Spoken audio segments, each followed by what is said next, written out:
नमस्कार दर्शक मित्रों, इस समय आप देख रहे हैं एनसी न्यूज यूपी। इस वक्त बांदा जनपद से एक बड़ी खबर निकलकर सामने आई हुई है।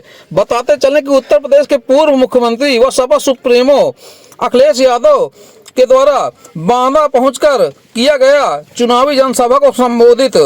आपको बता दें कि पूरा मामला बांदा जनपद के अतर्रा कस्बे से सामने आया हुआ है, जहां पर अतर्रा कस्बे के हिंदू इंटर कॉलेज में पूर्व मुख्यमंत्री उत्तर प्रदेश अखिलेश यादव के द्वारा पहुंचकर चुनावी जनसभा को विशाल जनसभा को संबोधित किया गया है। वहीं कृष्णा पटेल जो कि समाजवादी पार्टी से बांदा चित्रकूट लोकसभा 48 से प्रत्याशी बनाई गई हैं, जिनके पक्ष में आज वोट मांगा है।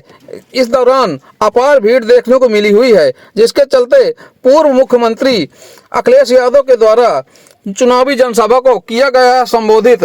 इस दौरान विशाल जनसभा व भीड़ एकत्रित रही है, जिसके चलते पूर्व मुख्यमंत्री के द्वारा पहुंचकर समाजवादी पार्टी की लोकसभा प्रत्याशी बनाई गई कृष्णा पटेल के पक्ष में ज्यादा संख्या में मांगे वोट। आइए देखें एनसी न्यूज पर पूरी खबर।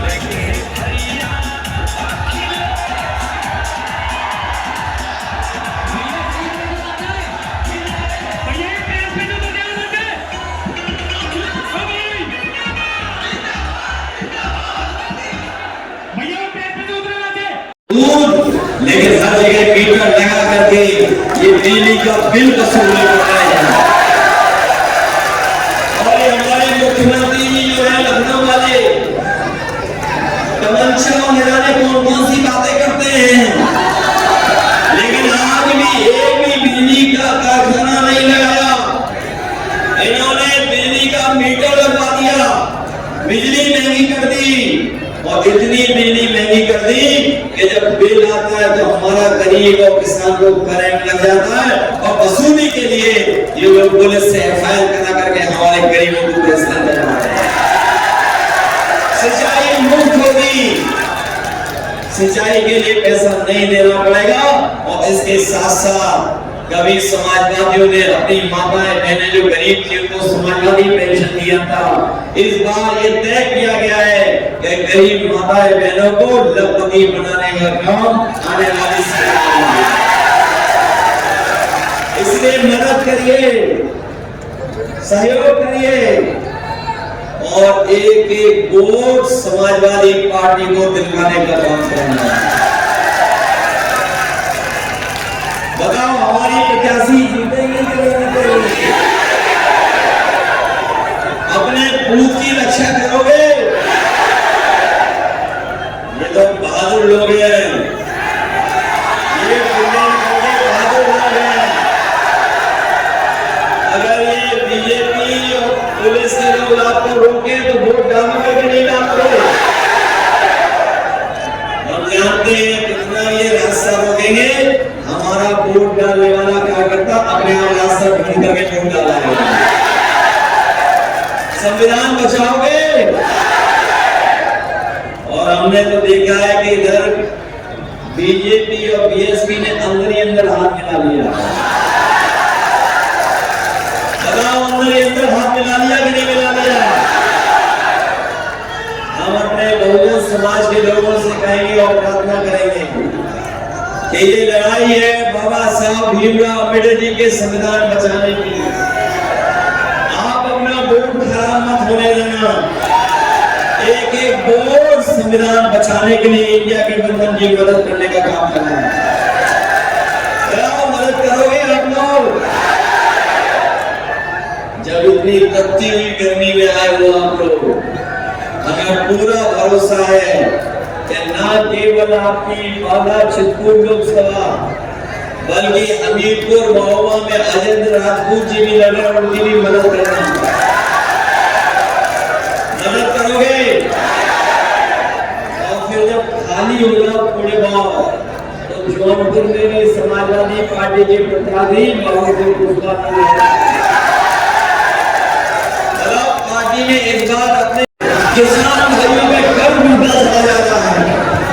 इन्होंने बड़े बड़े उद्योगपतियों का तो कर्ज माफ कर दिया, लेकिन हमारे किसानों का कर्ज माफ नहीं किया। जिस समय इन्होंने उद्योगपतियों के कर्ज माफ करने का फैसला लिया, उस समय इन्होंने कहा कि जिनका 5 करोड़ से ज्यादा बैंकों का जिन पर कर्ज है उनका कर्ज माफ होगा, लेकिन हमारे गरीब किसान का तो कर्ज लाखों में है। इन्होंने करोड़ों करोड़ों रुपए वालों का तो कर्ज माफ कर दिया, लेकिन गरीब किसानों का कर्ज माफ नहीं किया। हम अपने गरीब किसान भाइयों को कहने जा रहे हैं, इंडिया गठबंधन की सरकार 4 जून की बात बनने जा रही है, अपने किसानों का कर्ज माफ करना होगा। वही हमारे किसान अपने एमएसपी के कानूनी अधिकार के लिए लड़ाई लड़ रहे हैं। कानूनी अधिकार मिल जाए, उनकी फसल और पैदावार की कीमत मिल जाए, ये सरकारों ने नहीं दिया। लाखों लाख किसान आत्महत्या कर लिया। यूपी में सबसे ज्यादा आत्महत्या अगर कहीं करता है किसान, हमारा बुंदेलखंड का। हम अपने किसानों की मदद करेंगे, उनकी पैदावार को कानूनी अधिकार दिला करके एमएसपी देने का काम होगा, जिससे हमारा किसान गरीब किसान होगा। याद होगा समाजवादी सरकार में हम लोग गरीबों को समाजवादी पैकेट से घी और दूध का पाउडर दे रहे थे, तालाब भी खुदवा दिए थे, नदियों में पानी का भी इंतजाम कर रहे थे, नहरों से लेकर के सिंचाई का इंतजाम किया था, सिंचाई मुफ्त कर दी थी।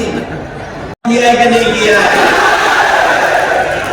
ये जो परिवारवाद वाले लोग हैं, जो हम पे और आप पे कभी कभी आरोप लगाते हैं, वो आरोप इसलिए लगाते हैं कि पीडीए परिवार अब बड़ा हो गया है। पीडीए परिवार भारतीय जनता पार्टी को हराने जा रहा है। बताओ हमारा परिवार बड़ा हो गया कि नहीं हो गया?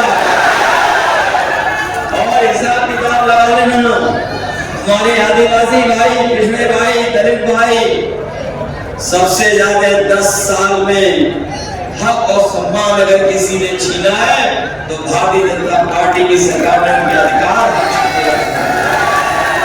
इन्हें सब लोग एक होकर के मदद करना। जब हवा चल रही है इंडिया के कस्बे, तो आप लोग भी पीछे मत रहना, हमारी मदद करने का काम है। और मैं आपको याद दिला के जा रहा हूं, ये जो चुनाव जैसे आगे बढ़ रहा है, जनता का गुस्सा भारतीय जनता पार्टी के खिलाफ बढ़ता चला जा रहा है। और देख लेना, यही जनता का गुस्सा 7वें चरण पर भारतीय जनता पार्टी के खिलाफ 7वें आसमान में होगा। बताओ 4 चरण में इनकी भाषा बदल रही कि नहीं बदल रही? अब इन बीजेपी वालों की कोई कहानी सुनना नहीं चाहता है। बताओ इनके डायलॉग सब घिसे पिटे हैं कि नहीं है? और ये पहला दल है, पहली पार्टी है जो अपने नकारात्मक राजनीति के रास्ते में खुद ही उलझ गई है। बताओ अपने नकारात्मक राजनीति करते करते उलझ गए कि नहीं उलझ गए? जैसे किसान भाइयों, साथियों, अपने भविष्य के लिए और इस प्रदेश और देश को आगे बढ़ाने के लिए इंडिया गठबंधन और समाजवादी पार्टी की मदद कर देना, यही निवेदन, यही अपील कर रहा हूं। मैं भरोसा दिलाता हूं कि बुंदेलखंड के अपने गरीब और किसानों को अगर अलग से भी सुविधाएं देनी पड़ेगी, अलग से भी इनकी मदद करनी पड़ेगी, तो हम लोग गरीबों की और किसानों की और खासकर अपने बुंदेलखंड